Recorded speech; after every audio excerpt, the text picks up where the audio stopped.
नमस्कार दोस्तों, मैं आपका निरंकार वर्मा और जलवायु विज्ञान का एक और प्रश्न हम लोग देखते हैं। लिखा हुआ है, क्षोभ मंडल में ऊंचाई के साथ यानी कि ट्रोपोस्फेयर में हाइट अगर बढ़ रही है, तापमान का ह्रास होता है यानी कि टेम्परेचर डिक्रीज करता है। इसे पर्यावरणीय या सामान्य ह्रास दर कहते हैं। नॉर्मल लैप्स रेट या इन्वायरमेंटल लैप्स रेट कहा जाता है। ऊंचाई के साथ तापमान घटने के निम्नलिखित कारणों में से कौन सा एक कारण असत्य है? यानी कि अगर हम आपसे कहें, ये क्या कह रहा है? तो ये कह रहा है बेसिकली कि अगर ये अर्थ है, इस अर्थ से ऊंचाई बढ़ने पर तापमान में कमी आती है। अब तापमान में कमी आती है तो क्यों आती है? उसी के कारण दिए गए हैं 4 कथनों के माध्यम से। अब उसमें कह रहा है कौन सा एक कथन है जो असत्य है, यानी वो सही नहीं है।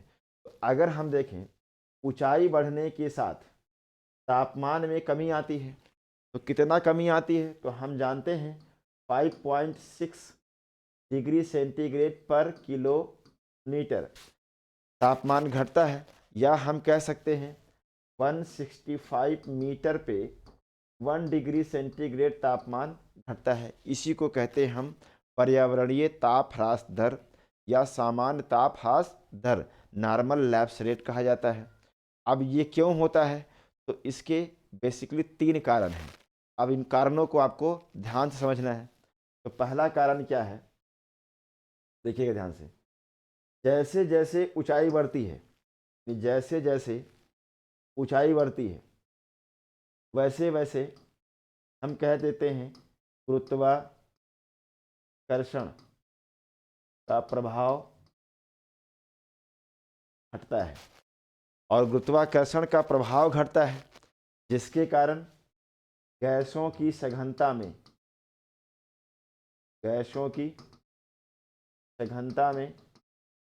कमी आती है। और गैसों की सघनता में कमी आएगी तो आप जानते हैं कि जो गैसें होती हैं वही हीट को ऑब्जर्व करती हैं। अब अगर गैस की क्वांटिटी ही कम हो रही है या उसकी डेंसिटी कम हो रही है, तो जो ऑब्जर्प्शन है यानी अवशोषण का दर है वह भी घट जाएगा। तो ऊंचाई जैसे जैसे बढ़ती है वैसे वैसे गुरुत्वाकर्षण का प्रभाव कम होने के कारण गैसों की सघनता में कमी आती है। और गैसों की सघनता में कमी आने के कारण जो ऊष्मा का अवशोषण है, ऊष्मा का अवशोषण भी घटेगा, यानी कि ऊष्मा का अवशोषण घटेगा। और ऊष्मा का अवशोषण घटेगा तो जाहिर सी बात है तापमान में कमी आएगी। एक तो कारण ये हो गया कि ऊंचाई बढ़ने के साथ गुरुत्वाकर्षण का प्रभाव घटता है, इसके कारण तापमान घटता है। इस बात को ध्यान रखिएगा। अब दूसरी बात, और क्या कारण होता है तो समझिएगा। जो पृथ्वी का तापमान होता है, जैसे मान लो हमने ये क्षोभ मंडल ले लिया, ध्यान दीजिएगा, ये क्या है? ये ट्रोपोस्फियर है यानी क्षोभ मंडल है। तो अगर हम कहें कि सूर्य से किरणें आती हैं, सूर्य से एनर्जी आती है, तो अगर आप हीट बजट जानते होंगे या आगे हम लोग डिस्कस करेंगे इसको, तो सूर्य से आने वाली जो शॉर्ट वेव रेडिएशन होती है, लघु तरंग विकिरण, यह पृथ्वी पर सीधे पहुंच जाती है और इसका कुछ हिस्सा ही हमारा वायुमंडल रोक पाता है, यानी कि मैक्सिमम हिस्सा हमारे पृथ्वी की सतह पर आता है। और इस पृथ्वी की सतह से कुछ देर ठहराव के बाद सतह से पार्थिव विकिरण होता है, यानी नीचे से ऊपर की ओर निष्कासन होने लगता है, जिसको हम कहते हैं टेरेस्ट्रियल रेडिएशन। तो जब पार्थिव विकिरण होता है तो धीरे धीरे हमारे नीचे से वायुमंडल गर्म होना शुरू होता है।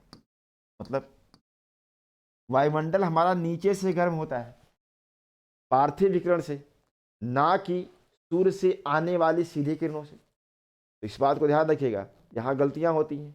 ईसीएस में एक क्वेश्चन आ चुका है और यूपीएससी में पूछा गया है कि जो पृथ्वी या जो वायुमंडल है, क्या वायुमंडल सूर्य की आने वाली किरणों से अधिक गर्म होता है, या पृथ्वी के द्वारा निष्कासित टेरेस्ट्रियल रेडिएशन या पार्थिव विकिरण से होता है? तो आप कहेंगे पार्थिव विकिरण से होता है, क्योंकि इसका तो कुछ ही हिस्सा आते समय गर्म होता है वायुमंडल का, पर जब ये पृथ्वी की सतह से निकलता है लॉन्ग वेव रेडिएशन के फॉर्म में, तो वायुमंडल नीचे से गर्म होता है। तो जाहिर सी बात है कि अगर वायुमंडल नीचे से गर्म हो रहा है तो नीचे से ऊपर की ओर जाने पर तापमान में क्या होगी, कमी आएगी। तो आप एक बात ये भी समझ सकते हैं कि वायुमंडल नीचे से गर्म होता है पार्थिव विकिरण के द्वारा। अब तीसरी बात समझिएगा, यह भी हो सकता है कि जब रेन होती है तो क्या होता है, यहाँ से संवहन तरंग के रूप में मान लो वायु का आरोहण हो रहा है, और जाहिर सी बात है अगर आरोहण हो रहा है, अगर वायु का आरोहण हो रहा है तो आप देखेंगे इसमें जलवाष्प की मात्रा होनी चाहिए, यानी वर्षा होने के लिए आवश्यक दशाओं में पहली दशा क्या है कि वायु का आरोहण होना चाहिए, और दूसरी दशा ये होती है कि उसमें पर्याप्त जलवाष्प की मात्रा भी होनी चाहिए, और साथ ही साथ आर्द्रताग्राही नाभिक का विकास होना चाहिए। तो ये वर्षा की कंडीशन होती है। अब ध्यान दीजिएगा, जब भी वायु का आरोहण होता है और उसमें जलवाष्प होता है तो उस जलवाष्प में गुप्त ऊष्मा होती है, यानी कि पानी जब गर्म होता है तो उसमें होती है संवेदनशील ऊष्मा, और एक समय के बाद वह संवेदनशील ऊष्मा गुप्त ऊष्मा बन करके जलवाष्प के साथ ऊपर की ओर उठती है। तब ऐसे में क्या होता है, हम कह सकते हैं कि ऊष्मा का स्थानांतरण तो हो रहा है, यानी हीट तो ऊपर जा रही है।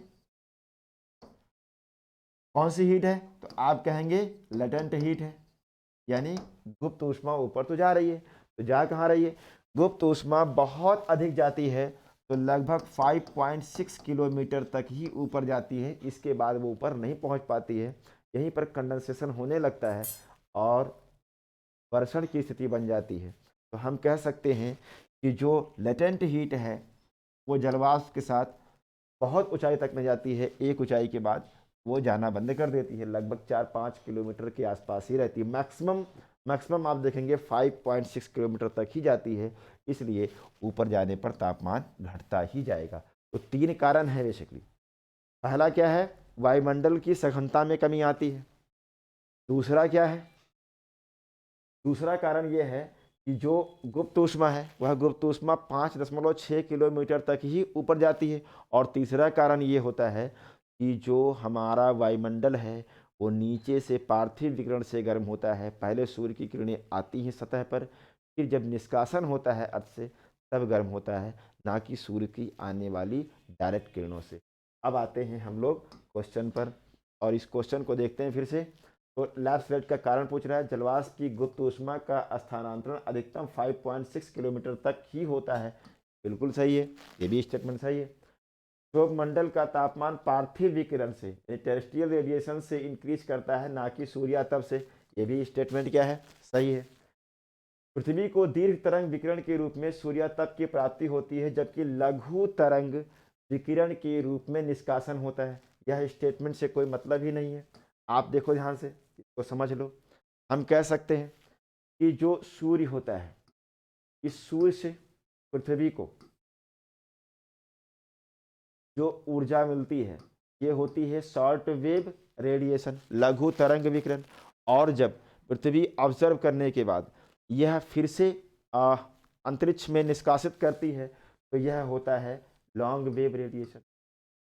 लॉन्ग वेव रेडिएशन यानी कि जो इंसोलेशन होता है, सूर्यातप इंसोलेशन, वो होता है लघु तरंग विकिरण, और जो टेरेस्ट्रियल रेडिएशन होता है पार्थिव विकिरण वह होता है दीर्घ तरंग विकिरण।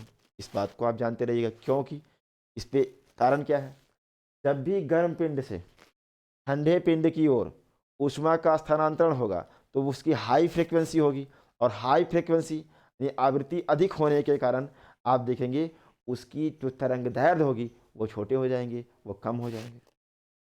तो हम देख कह सकते हैं कि वो 60 में, लेकिन जब ठंडे पिंड से ऊष्मा का स्थानांतरण होता है तो उसकी फ्रीक्वेंसी बहुत अधिक नहीं होती है और वह दीर्घ तरंग विकिरण हो जाता है।